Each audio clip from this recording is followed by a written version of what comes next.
tevafukların okunması, bir mesajının olduğu, insanın özellikle bu ahir zamanda kalbinde Rabbini duyabilmesi için bunlara çok ihtiyaç hissediyor. Özellikle Allah için bir şey yapmaya çalışan insanların, yani hizmet etmeye çalışan insanların, kim olursa olsun, nerede olursa olsun, yaptığı işlere bir alamet görmek istiyor. Öyle değil mi? Acaba yaptığım şey makbul mü şeklinde. Acaba Allah Azze ve Celle bundan razı mı? İnsan anlamak istiyor çünkü insan amelindeki ihlastan emin değil. İşte Üstad Hazretleri bu asırda bunu anlayacak bir yol açmış ve diyor ki yani tevafuk alameti makbuliyedir diyor. Senin yaptığın işin makbul olduğuna bir alamet var mıdır? Vardır. Nedir? Tevafuklardır. Yani bu ahir zamanda tevafuklar Allah Azze ve Celle'nin olayları denk getirmesi ilahi bir şifre gibidir. Yani Ali'yi düşündün, Ali aradı o esnada. Ya tam karnım acıkmış diyorsun ve kapı çalıyor, elinde yemekle arkadaşın içeri giriyor. Çok enteresan yani. Bugün bizim bir arkadaşımız attı ses kaydı. Bizim burada Yaman diye bir arkadaşımız var. Bir kardeş de ondan kemer istemiş. Abi demiş kemerim koptu, getirebilir misin? Yaman da diyor ki ya iş bu ya diyor yani. Hem bugün çok param yoktu herhalde diyor, öyle mi? Bugün öyle denk gelmiş. Hem de diyor benim de ihtiyacım var. Ya girmiş ya neyse demiş, ben onu alacağım ya. Önemli değil, ben de sonra hallederim falan. Tam giriyor, alışveriş yapacak falan. Kasiyer demiş ki beyefendi bugün kemerler bir alana bir bedava. Yani birine ikram edeceksiniz. Ya arkadaş istedi benden, ben kendimi sonra hallederim diyor. Ve elindeki bugünlük meblağ uygun değil. Yani bir kemere yetiyor. Ya o kadar yetmesi de ilginç değil mi yani? Yoksa insan bir ona bir bana ne var canım? Fedakarlığı da yapmasına gerek kalmaz. Yani o fedakarlığın çıkmasını belki Allah Azze ve Celle istiyor. O yüzden bugünü öyle denk getiriyor. Çok ilginç. Ya ben kendime sonra hallederim yani, o arkadaşın gönlü hoş olsun. Giriyorsunuz yani, ben hiç böyle bir alışverişte görmedim. Bir kemer alana bir kemer bedava. Çok, bir de bayağı da yürümüş kemer bulmak için değil mi? Bu üniversite caddesini komple. En son giriyor. Beyefendi bugün bir kemer alana bir kemer bedava diye hem kendisine hem ona. Çok enteresan bir tevafuk. Şimdi insan Allah'ın hatırı için birisine bir hayır ve iyilik yapıyor. O arada da merak ediyor. Diyor ki acaba Allah razı mı bu yaptığımdan, değil mi? Biz kime ne yapsak bunu aslında önce Allah'ın hatırı için yapıyoruz. Yani ihtiyacı olan birine yardım ederken ne diyorsun iç aleminde? Allah'ım sen razı ol diye ben bana verdiğinden o arkadaşıma veriyorum diyorsun. Şimdi insan bu tavırda merak ediyor. Acaba yaptığım bu amel makbul mü diye. Üstad Hazretleri diyor ki tevafuk alameti makbuliyetir. Yani bu asırda o yaptığın şeyin karşılığını insan aslında kısa sürede öğrenebileceği yollar da var. Bunlardan bir tanesi tevafuk. Yani tam ben mi o mu neyse onu alayım dediğin anda bir misliyle sana geliyor. Bir misli. Kimi zaman 10 misli. İşte bu ahir zamanda bir ilahi mesaj olmuş. Herkes okuyabilir mi? Zordur. Hepsi okunabilir mi? Zordur. Bizim gibi insanlara ancak böyle çok aşikar olacak ki değil mi? Okuyabilelim. Gel, belki kalp ehli insanlar bunları çok daha güzel okuyup yorumlayabilir. Çok güzel bir ikram. Yani tasdik ediyor, tebrik ediyor, müjde veriyor. İnsanın o işe sarılmasını arttırıyor. Mesela ben şuna çok şahit oldum. Kimi arkadaşın İslam'a yeni adımlar atmış. Kafasında şüpheleri var. Yani belki daha ahirete dair bile şüpheleri var kafasında. Ya bir günde 3 tane tevafuk yaşıyor ve diyor ki benim şüphelerim bitti. Ya ben sana 3 saat anlattım, bitmedi mi? Yo, orada bitmemişti. Bak 3 saat anlattığınızda ortadan kalkmayan şüphe tevhide götüren bir tevafukla ortadan kalkıyor. Çünkü yani bu denk getirmeler, bu kafiyeler, bunlar mümkün değil. Allah Azze ve Celle'nin iradesi dışında olamaz. Şimdi benim elimde bir sürü kuru yemişler var, ortaya atıyorum. Üstad Hazretleri'nin örneği bu. Üzüm üzümle denk geliyor, fındık fındıkla denk geliyor, ceviz cevizle denk geliyor. Ne dersin? Ya mutlaka gaybi bir el bunları tutmuş ve denk getirmiş dersin. İşte yaşadığımız olayların bundan hiçbir farkı yok. Üstad Hazretleri bu şekilde betimlemiş meseleyi. O yüzden insanların başına gelen hadiselerde böyle bir şeklenebilecek olaylar yaşaması çok güzel. Özellikle bu Risale-i Nur hizmetinde bu çok görülmüş ve külliyatı okuyanlar da bilirler. Çok fazla var. Çok mektupta Üstad Hazretleri tevafuk, tevafuk, tevafuk diye bahislerde bulunmuş. Hatta teknik olarak çok önemlidir. Kur'an'ın içerisinde 2800 küsür defa Allah lafzı geçer. Üstad Hazretleri zamanında Osman hattıyla yazılan Kur'an'ı talebelerine yazdırınca görüyor ki 2750 tanesi bunların simetri mucizesine düşüyor. Tevafuk ediyor birbirine. Bunu detaylı ders yaptığımız için hızlı geçiyorum.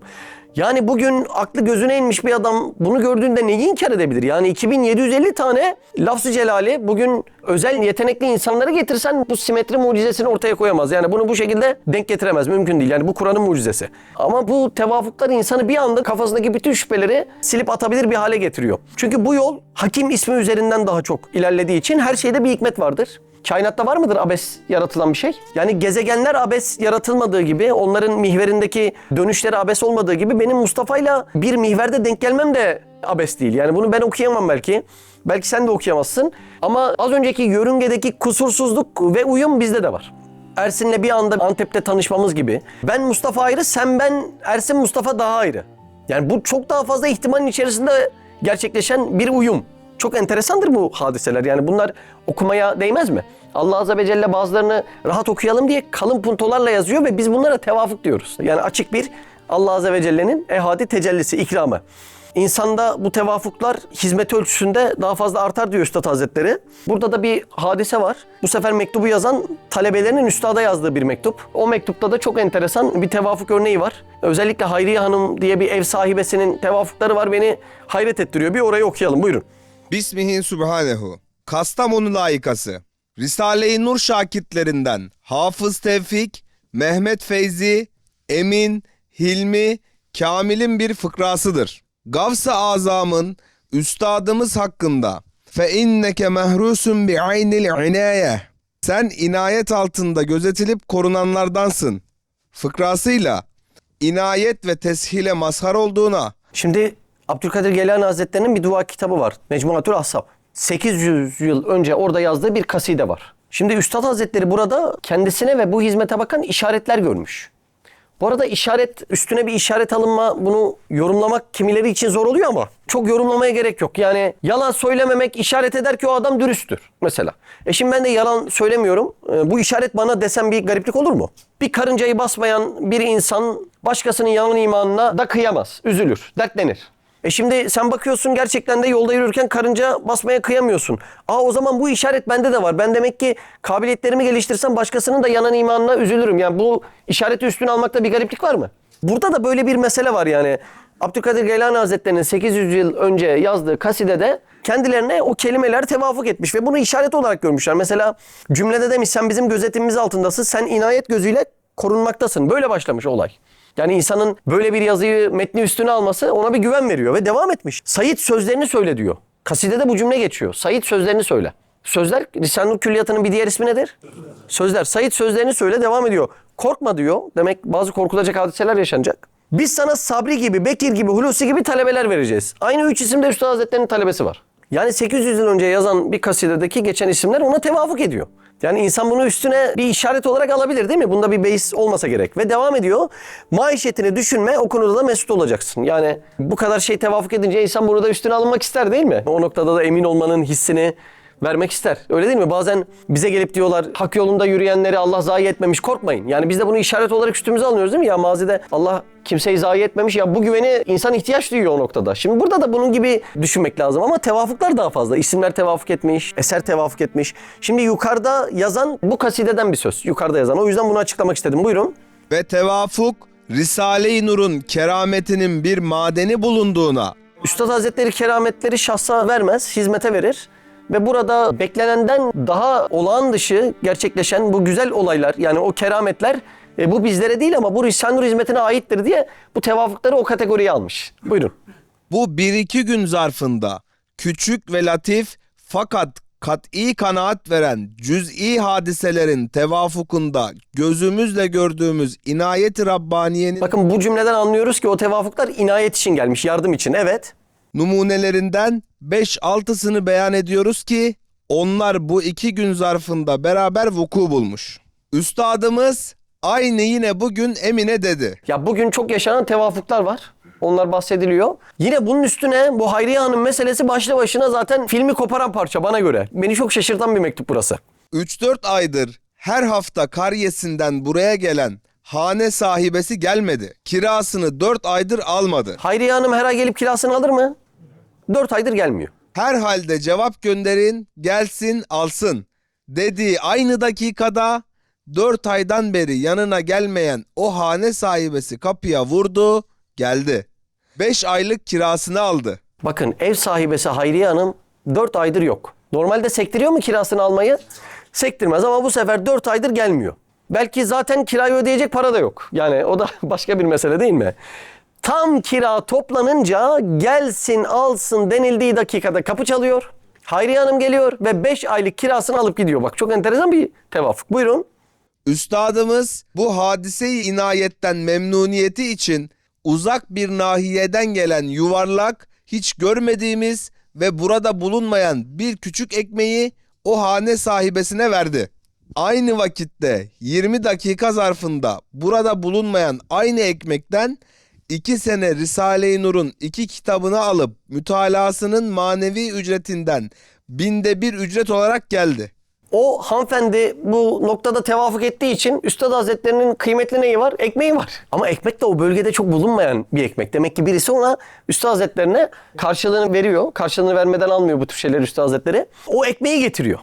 Çok enteresan. Üstad Hazretleri de hane sahibesi bu tevafuğa gelince boş göndermek istemiyor. Ekmeği de ikram ediyor. 20 dakika sonra o bölgede bulunmayan o ekmek aynıyla Üstad Hazretlerine geri geliyor. Devam ediyor tevafuklar. Şaşırtıcı bir olay var, farkında mısınız? Buyurun. Ve bir parçacık aşure çorbasını dahi yine o ev sahibesine verdi. Bu arada şeyi görüyor musunuz? Bir şeyleri okumak için depremleri, gezegenlerin üst üste vurup yıkılmasını bekliyoruz. Demek okuyabilen ekmekte çorbada okuyor. Yani Allah Azze ve Celle için çorba yaratmakla yıldızları yaratmak aynı şey olduğundan dolayı mesajını ister güneşle verir, ister bir çorba bir ekmekle verir. Yani onun gücü dairesinde bunların hiçbir farkı yok ki. Bir de şuralar var. Biz küçükleri yıllarca küçük gördük. Ama atom altına indiklerinde gördüler ki kuantum evreni büyükten bile daha büyük bir evren çıktı. Doğru mu? Şimdi burada da biz aynı hatayı yapıyoruz. Yani başımıza gelen küçük ikramları küçük görüyoruz, atıyoruz. Başımıza gelen küçük ikazları umursamıyoruz ve bu büyüğüne davetçi oluyor, büyük musibetlere. Yani bizim bunları bir şekilde okumayı öğrenmemiz gerekiyor. Yani ben kendi adıma söyleyeyim, böyle bakınca okuma, yani bende böyle bir yetenek olmadığından ne yapıyorum? Onların okuduklarını taklit etmeye çalışıyorum. Anlatabildim mi? Ha, demek bundan bunu anlamışlar, demek bu böyle olabilir diye. Yani büyüklerin, velilerin adımlarını taklit bizim için daha makul. Yoksa o altyapı olmadan yorumlamaya çalışırsak bizim için zarar olabilir. Ama ana konuma tekrar döneyim. Yani bizim küçük saydığımız şey Allah'ın ilminde ve kudretinde küçük değil. Çünkü onun için gezegen yaratmak, galaksi yaratmak, bak Samanyolu galaksisinde 400 milyar yıldız. Yani bunu yaratmakla şu çorbayı yaratmak aynı şey olduğundan burada asıl amaç Allah Azze ve Celle'nin kuluna o mesajını vermesi. Yani sen o mesajı bir gün güneşe bakıp alabilirsin, bir gün çorba ve ekmeğe bakıp alabilirsin. Yani öyle olunca işte bu hayat ve ömür zayi olmamış olur. Yoksa öteki türlü çorba da zayi olur, gezegen de zayi olur. Çok ince bir meseleler değil mi? Buyurun. Ve bir parçacık aşure çorbasını dahi yine o ev sahibesine verdi. Aynen o aşurenin 10 misli kadar latif 3 ekmek, yine 2 sene 2 kitabın okunmasına 1/1000 ücreti diye geldi. Gözümüzle gördük. Yani yine ikram ediyor, yine misliyle başka bir şey geliyor. Çok enteresan. Devam ediyor yalnız, tevafuk bitmiyor.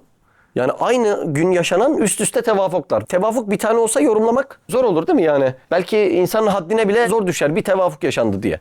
Ama üst üste geldiğinde buna aldırmamak ve bakmamak biraz ayıp olur. Yani aynı kapıyı üst üste biri çalsa ve sen açmasan artık ayıp olur. Telefon defalarca çalsa ve açmasan ayıp olur. Yani aynı tevafukları üst üste zincirleme şekilde yaşanıyorsa kati kanaat gelmesi lazım belki de. Buyurun. Hem yine üstadımız bugün o hane sahibesine 7 senedir adını bilmediği için ismin nedir diye sormuş. Bakın normalde ismini 7 senedir bilmiyor Üstad Hazretleri'nin halakı. Ama bu tevafuklara binaen bu sefer soruyor, isminiz nedir diye. Kime soruyor?